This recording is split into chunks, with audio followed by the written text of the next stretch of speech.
And we're back live on the GCSUNSCast. Sorry for the delay. Having some technical issues, just getting mics perfected. Tom, you still there? Yeah, sure am.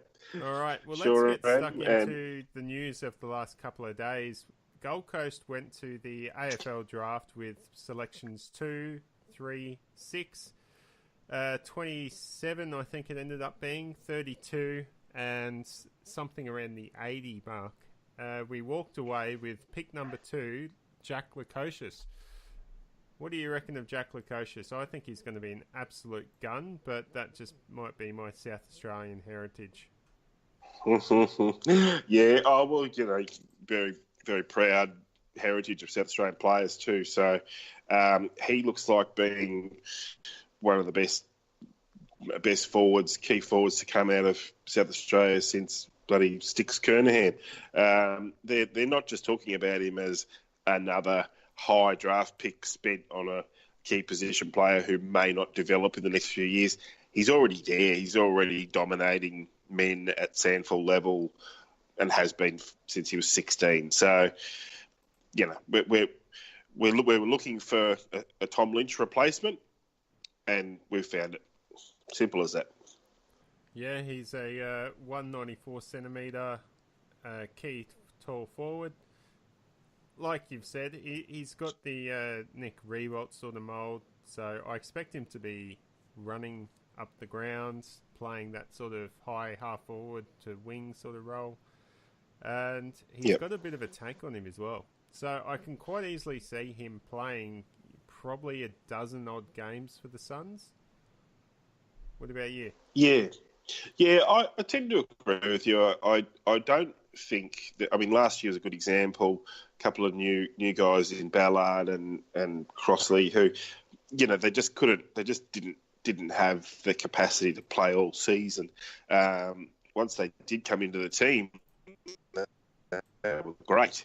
So whether we'll see the same sort of thing and see sort of a half a dozen games go by and then Lukosius comes in, or maybe he trades the house down and earns himself a go from the very beginning, and then after a handful of games, give him a rest, send him back to the NEAFL, see what he can do there. But I think we both know that this guy's going to be a 200-plus gamer for us, so no need to set out very quickly. On the other hand, he might come around and surprise us and play 22 games. We don't know, but I think it'll be that more than 50% of games he'll be out there. Potentially in defence. As you said, though, out wide would be where you'd like him, out there running, and his disposal by foot is immaculate.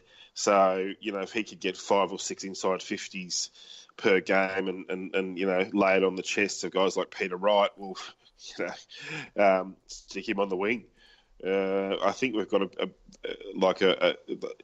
as long as he's in the 22, you can do anything with him. Swiss Army knife. So that leads us on to pick number 3 for Gold Coast was Isaac Rankin. Some have touted him as the best player in the draft based on pure talent. And he's one of the few players I reckon the Suns could get 20 to 22 games out of. Yeah. I likened him to Jason Ackermanis. And Acker was just one of those freaks who could kick it on his right, kick it on his left, kick it from a tight angle, get goals when you need them. Not someone who's going to kick bags of goals every game. Someone who's going to get goals from nothing. And you get a player like Eddie Betts. I don't think they're similar players, but a similar kind of undefendable forward. There's a spot in the forward line for him, just sitting there waiting. He'll slot straight in, and there'll be we actually now have an embarrassment of riches in the forward line. So depending on which setup kind of works, Isaac will fit in there. There's one small knock on him about his defensive pressure, but I think he can. If he's got to work on things in his game, then that's easy. Do you know what I mean? Like, it's not a hard thing to sort of say, look, we want you to chase a bit more, because he'll do it because he wants to be out there. He's a star. He's one of those people where you've got good footy players. We've got good characters and all this kind of stuff. He's just a step ahead of them all. It's very lucky for us that there were 3 such talented players at the top of the draft, because there might have just been one champ and we missed out on him. But we missed out on Walsh. Carlton really needed him. Good luck to them. But we got 2 of the best 3 guys, and they're not the second and third best in my opinion. They're the first and second best. Well, one of the advantages of us going live is we have a chat room where we're interacting with our listeners, and we've got Mr. Juicy on the chat room asking whether we can convince Rankine to do handstands. I guess that would fit into the Ackermanis comparison you've made, wouldn't it? Yeah, absolutely. And I'm an old Lions supporter, so I'm biased, but there are things I've seen Rankin do on the footy field that I've never seen anyone except Acker be able to do. And they actually did a bit of a special on it where they showed, I think it was David King, was showing a real super close up of his hands. So he gets the ball, and without even thinking about it, he moves the ball in his hands and then kicks it, and he's got perfect control over it. And it's just instinctive. It's amazing. Well, instinctive and amazing is what our third draft pick has been labelled as. Pick number 6 went to Ben King, one of the famous King twins that have been talked about all year. Now, Ben King is actually the key defender player.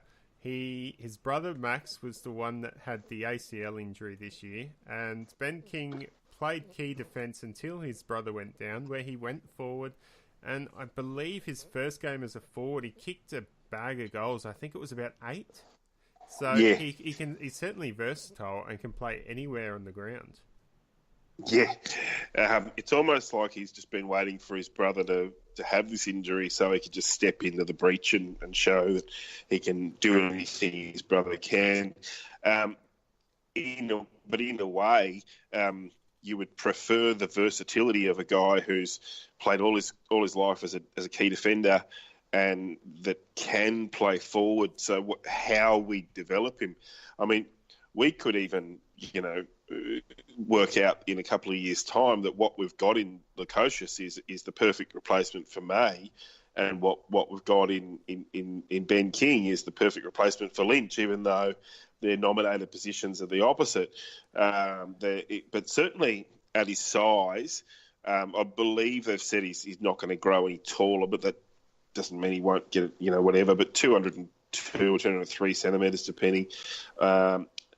One thing I will say about Ben King is that I hope that we develop him a bit in his ruck skills. Would you agree with that? That if he can bring that other dimension to the game, that he might be more valuable? Yeah, I think a player of his size, 202 centimetres, needs to be flexible enough to play in the ruck and work on his tap work. That's bigger than most ruckmen. There's only a few ruckmen that's taller in size than that. So, yeah, he definitely needs to probably add that string to his bow. But if he can only play 2 positions, be it key forward and key defence, then at the same time I'm happy with that. What do you think of the likelihood of him going home? That's a bit of a debate over the homesickness, go-home factor, especially with his brother still living in Victoria and playing for St Kilda. Yeah, I wasn't happy with the pick when it first happened. I've slept on it, and I've since thought, well, no sense in getting down in the doldrums about it. It's a huge go-home factor. In fact, I'm going to crack it a little bit here. St Kilda have come out and they put up a picture on their Twitter of the 2 brothers, and obviously Ben's got his son's gear on, and they're like, oh, anytime you want to come home, give us a call. And it's like, if that was NBA or NFL, that'd be a $500,000 fine on St Kilda for player tampering. Like, they're just so arrogant that they're just saying on the day or the day after he's been drafted, 2 years and you can come back to us. I'm yeah, I'm really not happy about that. Having said that, the kid has been a lot more mature in talking to the media and saying, look, I've kind of come to terms with. There were a lot of interstate teams in that sort of top 10, so the chances of having to go interstate were pretty high. Come to terms with it. I know where I'm going now. Looking forward to it. Great. So, he might turn out to be a 15-year player for us. We don't know. No, I don't think there's any sense in worrying about it. As a couple of people have said, though, on social media, if he does decide to bugger off in 2 years, well, St Kilda can pay 2 first-round picks for him, and we'll get a better return. So, that's the last I'll say on it. All right, well, let's get back onto the draft. The last main player that the Suns drafted was Jez McLennan, another South Australian, around the mid to low 180 height, rebounding defender. So we actually did a pick swap to get him. We traded pick 27 and 32 to West Coast to move up to pick 23 to secure Jez McLennan. So the Suns obviously must really rate this guy. And it's no wonder when there's an article that came out a few weeks back saying how desperate Jez McLennan was to actually come to the Gold Coast. Yeah, literally half his family lives here. So he's thrilled. He's got one set of grandparents, and he's got aunties and uncles and cousins, and it's second home for him. Comes here all the time. So, a little bit like Weller, in the sense that we had 2 second-round draft picks, and we've burnt one to go up to get him because he wasn't going to be there 5 picks later when we were in line to get him. But we had to have him because out of the 50 guys who were still on the board, he's the only one who was like, I really want to move to the Gold Coast. Yeah. You know what I mean? And Brisbane was his second choice. So we went and got him. Fantastic. Do we need another halfback flanker? Honestly, we've had so many of them for so many years, but I think you'll find that with our rebuild, we don't have so many. We don't have that many. So I think he actually fills a position of need, and whether he slots in from round 1, that's the question. With Harrison Wigg, is almost like a brand new player for us. There might be a bit of competition for spots in the halfback line, but McLennan's going to join it. And we've also drafted a Gold Coast Academy player, Caleb Graham, with our last selection at the draft. And then over on the rookie draft, we only re-rookied the players that we delisted and told that we were going to rookie again.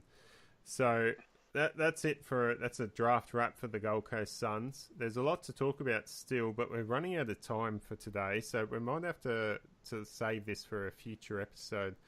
I just want to thank James Wood. He's our first Patreon sponsor. So if you go to patreon.com/Gold Coast Sunscast, GC Sunscast, you can donate over there and help us reach our goals to improve the technical equipment we need to do this broadcast, as well as help support us. Also, we have a new Facebook page, GC Sunscast, so get over there and check that out. Like us, subscribe, all that sort of jazz to help us get some support. And we'd like to thank our members in the chat. We've got Mr. Juicy and Mr. Bods is in there as well. Bloody hell, I keep missing the whole thing, says Mr. Bods. That's a shame, but you can catch this on SoundCloud, and I believe it's going up on YouTube as well for future reference to download. So you can always go back and download it. I will keep an eye on this and make sure it's working in the future. I'm going to have to cut you off there, Tom. We've got to go. We've got 20 seconds before it cuts out on me. So once again, thanks for listening to the GC Sunscast. All the best, and go the Suns. Go Suns.